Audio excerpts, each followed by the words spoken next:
कौन चला रहा है बिहार की सरकार? अखबार की इस हेडिंग को जब आप पढ़ते हैं तो यह आर्टिकल वरिष्ठ पत्रकार का लिखा हुआ है, केपी मलिक जी का लिखा हुआ है। सवाल यह उठता है कि जिस मुद्दे को केपी मलिक ने अपने इस आर्टिकल में उठाया है, यह यूं ही नहीं उठाया गया है, इसकी चर्चा चल रही है और इसकी चर्चा बिहार से लेकर दिल्ली तक है। तेजस्वी यादव लगातार इस बात को कहते रहे कि नीतीश कुमार जी अस्वस्थ हैं, नीतीश कुमार जी शारीरिक तौर पर और मानसिक तौर पर अब उतने फिट नहीं हैं।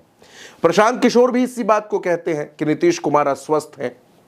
अगर इस बात में सच्चाई है तो 73 साल के नीतीश कुमार, उनकी सेहत के बारे में राज्य को जानकारी क्यों नहीं दी जाती? बिहार के लोगों को इस बात को जानने का अधिकार है कि क्या नीतीश कुमार वाकई बीमार हैं।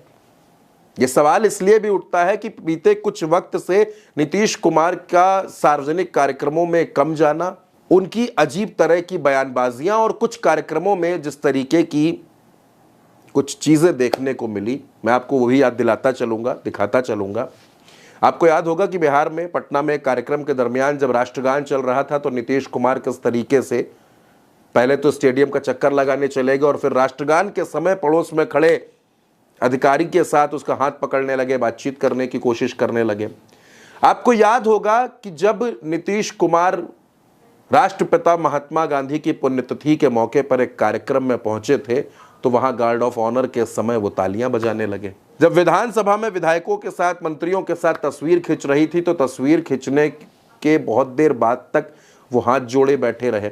ये तमाम बातें, ये तमाम तस्वीरें, ये तमाम वीडियो ये सवाल पूछते हैं कि क्या बिहार के मुख्यमंत्री नीतीश कुमार पूरी तरीके से स्वस्थ हैं?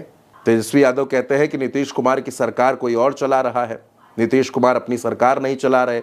वो बहुत से आरोप लगाते हैं, वो विपक्ष के नेता हैं, वो आरोप लगाएंगे, वो इस तरह की बात कहेंगे। लेकिन क्या वाकई नीतीश कुमार बीमार है?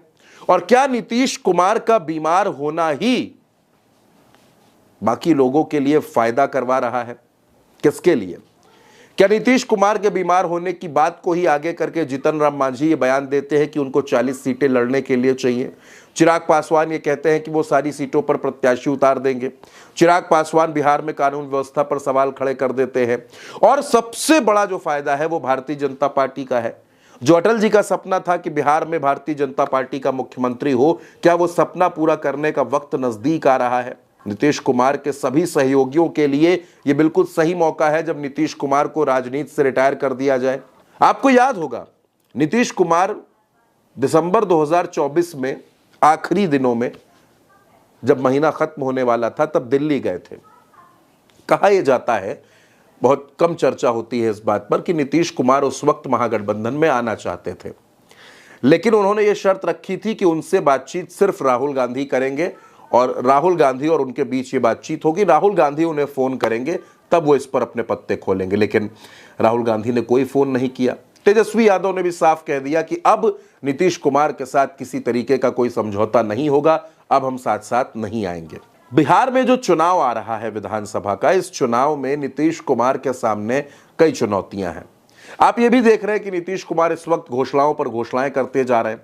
नीतीश कुमार को ऐसा लगता है कि कहीं भारतीय जनता पार्टी उनकी स्थिति शिंदे वाली ना कर दे। लेकिन यहां तो एक अजीब तरीके की थ्योरी सामने आ रही है। दोस्तों, अगर नीतीश कुमार बीमार हैं, और कहा तो यह भी जा रहा है कि इस बार के चुनाव में उनकी रैलियां, पहले वो जितनी रैलियां करते थे उससे कम रैलियां इस बार नीतीश कुमार की होंगी। मोर्चा यहां पर प्रधानमंत्री नरेंद्र मोदी और अमित शाह संभालेंगे।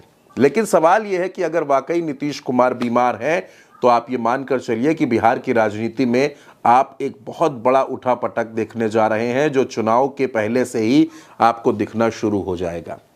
नीतीश कुमार की सेहत पर आप क्या सोचते हैं? आपकी क्या राय है? कमेंट बॉक्स में जरूर बताइएगा।